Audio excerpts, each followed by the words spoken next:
Watch the mercury rise as the pressure of the narrative builds toward an explosive and unforgettable conclusion tonight. This is high-stakes drama where every second counts and every word carries the weight of a lifetime. Subscribe today and witness the breaking point of the truth as it unfolds. The rooftop of Harlow's felt like a different world that evening. White tablecloths, candles in glass holders, the kind of soft jazz that costs money just to breathe near. I stood at the elevator bank on the 42nd floor, still wearing my good flannel shirt, the one my wife Margaret had ironed for me 6 months before she passed. A young woman in a black blazer stepped forward with a clipboard and a smile that didn't quite reach her eyes. "Good evening. Name? Robert Calloway," I said. "I'm Daniel's father." She ran her finger down the list twice. Then she looked up at me with the practiced patience of someone trained to deliver bad news to people who hadn't expected it. "I'm sorry, sir. I don't see you here." I looked past her into the room. I could see my son. He was laughing at something a man in a gray suit was saying, his hand on the man's shoulder, head tilted back. My grandson Liam was sitting at a corner table picking at a bread roll, looking bored in the way only 10-year-olds forced into formal dinners can look. "There must be a mistake," I said. "My son invited me himself. I'm sorry. The reservation is full. I can't seat additional guests without approval from the host." The host. My son was the host. I had helped him become the kind of man who could afford to host events like this. I had done that with 41 years of cabinet work, with sawdust in my lungs, with a shop that smelled like cedar and linseed oil.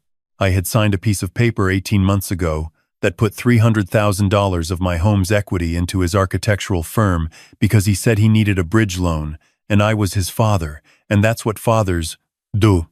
I didn't make a scene.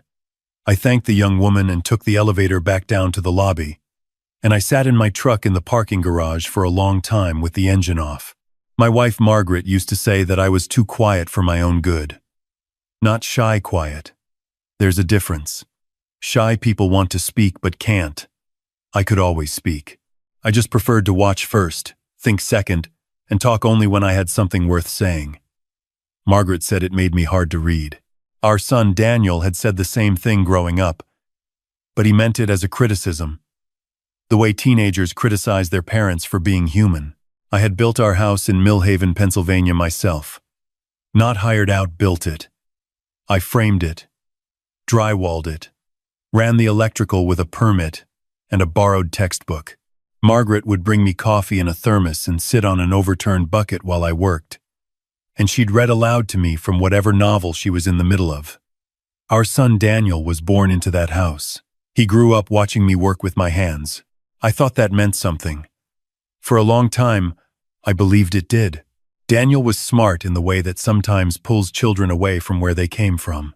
He got a scholarship to Penn State, graduated near the top of his architecture program, married a woman named Claire, who had grown up in Westchester with a different set of assumptions about what a family was supposed to look like. I liked Claire well enough at first. She was sharp, organized, capable. What I didn't understand until much later was that she had a talent for quiet erasure. Not loud rejection, but a slow, patient process of making certain things and certain people inconvenient. I became inconvenient. It happened gradually. Holidays got complicated by her family's schedule. My phone calls to Daniel started going to voicemail more often. When Liam was born, I drove 4 hours to the hospital in Philadelphia, and Claire's parents were already there in the waiting room with a gift bag from Tiffany's. I had brought a hand-carved wooden rattle I'd made in my shop. Claire had put it on a shelf in Liam's room where it stayed, untouched, next to a stuffed bear from Neiman Marcus. I told myself these things happened. Families adjust. Children have their own lives. I told myself a lot of things. The loan had been Daniel's idea. He'd called me on a Tuesday evening, which was unusual because Daniel didn't call on weeknights. He said his firm was at a critical moment. They had a contract pending with a commercial developer in Pittsburgh, but they needed capital to cover operating costs for 6 months while the project was finalized. His business partner had backed out of a funding commitment. He needed $300,000, and he needed it within 30 days. I was 63 years old. Margaret had been gone for 2 years. I was living alone in the house I'd built, doing occasional custom furniture work out of my shop because it gave me something to do with my hands and my mornings. My retirement wasn't extravagant, but it was solid.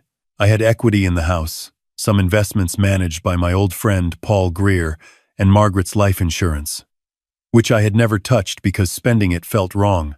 I told Daniel I needed a week to think. He said he understood, but his voice had a tension in it that told me he'd expected a faster answer. I called Paul the next morning. Paul had been managing my portfolio for 12 years, and before that we'd worked together at Kellerman Millworks before it closed in '98. He was the kind of man who said what he meant and meant what he said. And when I told him what Daniel was asking, there was a pause on the line that lasted long enough to make me uncomfortable. "Is the firm financially sound?" Paul asked. "He says so. Have you seen the books?"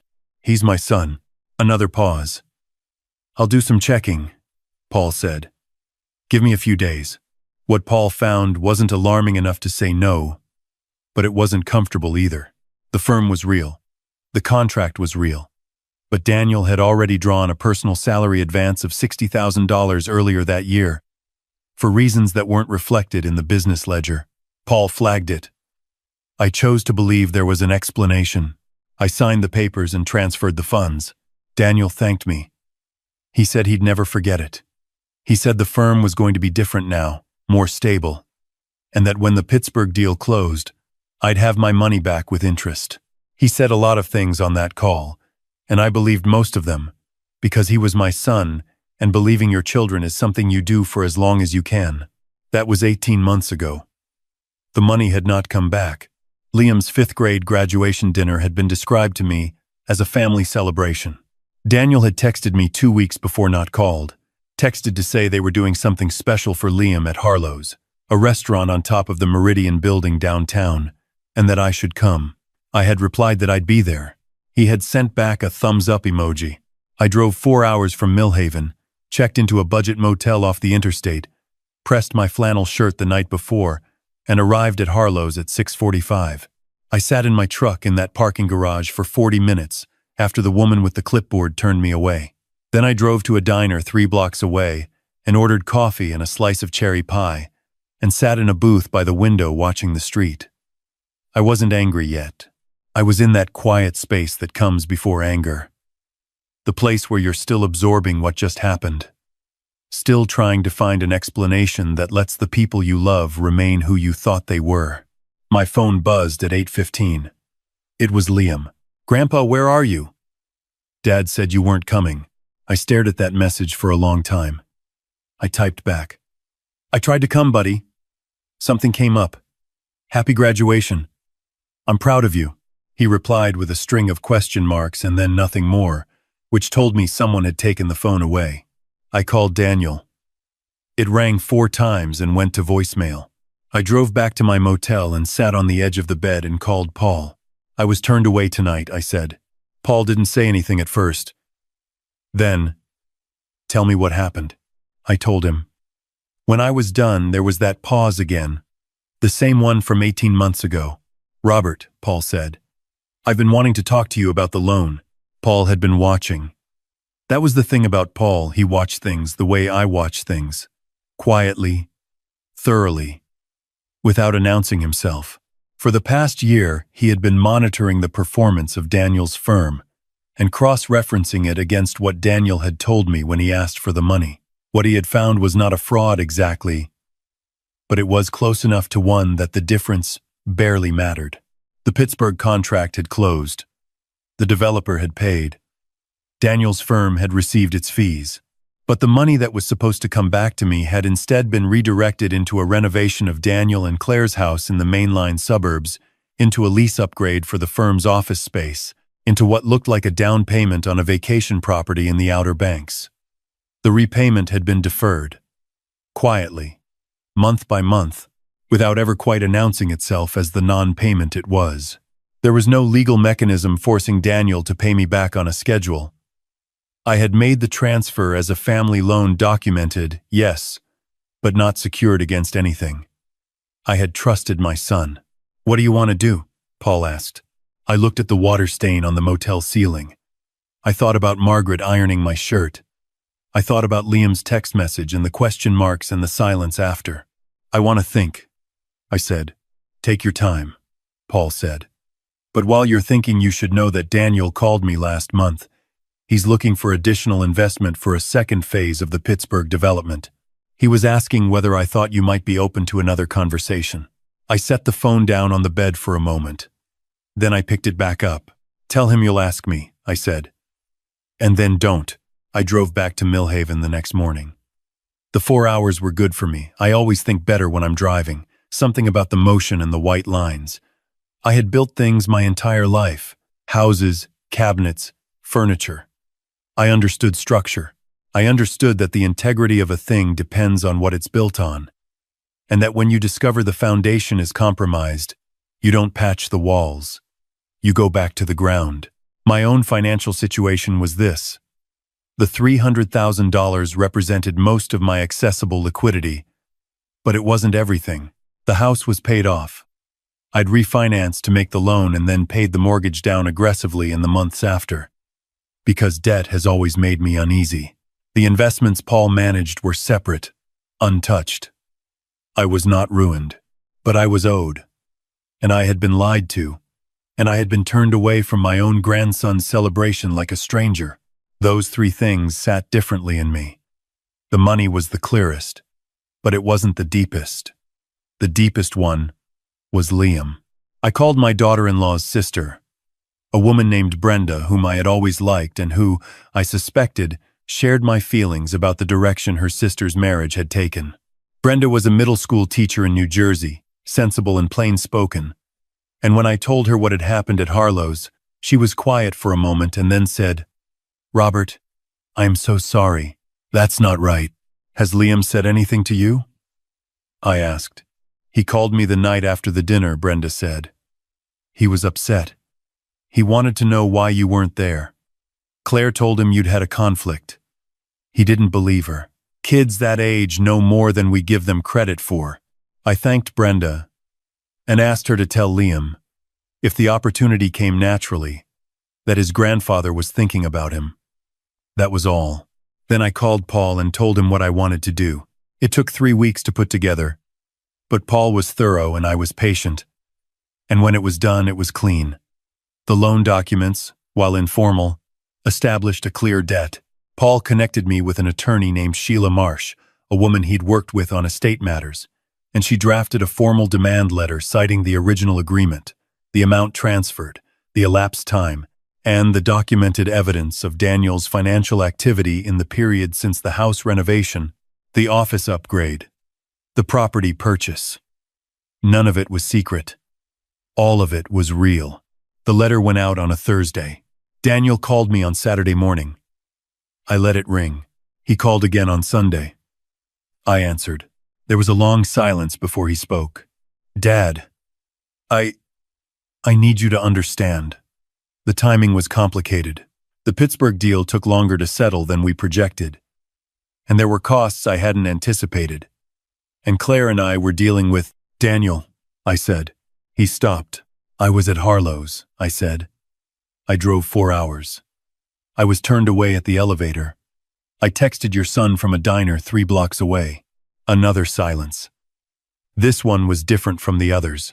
That wasn't supposed to happen that way," he said. The event coordinator did what she was told," I said. "That's her job." He didn't argue with that. "I need to know that Liam can reach me," I said. "Not through you. Directly. I want his school to have my number as an emergency contact. And I want him to have my number in his phone. And I want to know that when he calls me, you're not going to take the phone away." "Dad, that's what I need," I said. "The attorney's letter addresses the money separately. I trust you can read that one without my help." I ended the call.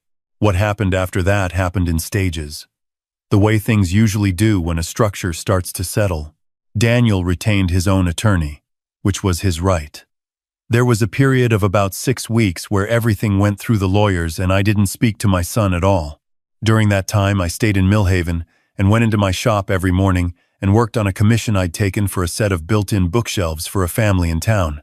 Cedar, with hand-cut dovetails on the drawer boxes, the kind of work that requires attention and gives you something back. Paul called me in the middle of that period to tell me that Daniel's request for a second investor meeting had made its way back to the Pittsburgh developer, who had asked a few questions, which had led to a few more questions, which had eventually produced an uncomfortable conversation about the gap between Daniel's represented financial position and his actual one. The developer wasn't withdrawing the project, was too far along for that, but they had restructured the payment arrangement in a way that removed the discretionary cushion Daniel had been counting on. I hadn't engineered that outcome. I had only told the truth when asked. But I understood that the truth had consequences, and I didn't look away from them. The legal matter settled out of court. Daniel agreed to a repayment schedule, not the full amount immediately, but a structured return over 30 months, with documentation requirements. Sheila said it was about the best outcome available without a costly trial, and I agreed. I wasn't trying to ruin my son. I was trying to be repaid what I was owed and to make clear that what had happened at Harlow's was not something I was going to pretend hadn't occurred. Liam called me on a Sunday afternoon about 2 months after all of this had started. It was raining in Millhaven, and I was sitting in my shop with the lights on, doing nothing in particular, which is something I do sometimes when I need to be near the smell of the wood without actually working. "Grandpa," he said, "is it true that you built your whole house yourself?" "Most of it," I said. "Your great-uncle helped me with the roof." "Like the whole thing?" "With your hands?" "With my hands and some borrowed tools." There was a pause. Then, "That's kind of amazing." I smiled at the wall. "It's just work," I said. "Most things are, if you do them long enough. Can I come visit sometime?" "Like, can I see your shop?" "Anytime you want," I said. "Tell your mom and dad to let me know when you have a free weekend, and I'll be here." He said he would. Then he told me about a project he was working on at school, a birdhouse for woodshop class.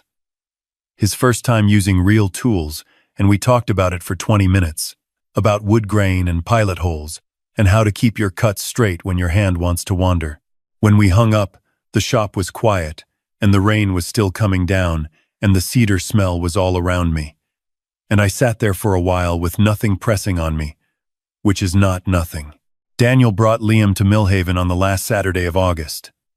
It was Daniel's idea, which surprised me, though Paul told me later that Brenda had likely had something to do with it. We didn't have a long conversation, Daniel and I. Not that day. Some things take longer to become words than others. But he walked around my shop and looked at the tools and asked a few questions about the bookshelf commission, and his voice when he asked them sounded like the voice of the boy who used to sit on the shop floor and watch me plane a board when he was 7 years old. Liam spent most of the afternoon building something from scraps. I let him choose himself. A small box, rough but square, with a lid that fit. He concentrated the way kids concentrate when they're doing something real for the first time, and I stood close enough to help without hovering, which is most of what teaching is. Before they left, Liam held up the box and turned it around in the late afternoon light. The joints weren't perfect. There was a small gap on one corner where his cut had drifted, but it held together, and it was his. "It's good work," I told him. "The gap's honest. Means you did it yourself." He looked at me. "Can I come back?" "This shop is always open for you," I said. Margaret would have liked that answer. I was fairly sure of it. I watched their car pull out of the driveway and turn onto the county road. And then I went back inside and put my tools away, the way I always do, cleaned, ordered, each thing in its place. And I turned off the lights and walked across the yard to the house that I had built with my own hands, where everything had a history, and where some things, if you were patient enough, had a chance to become whole again.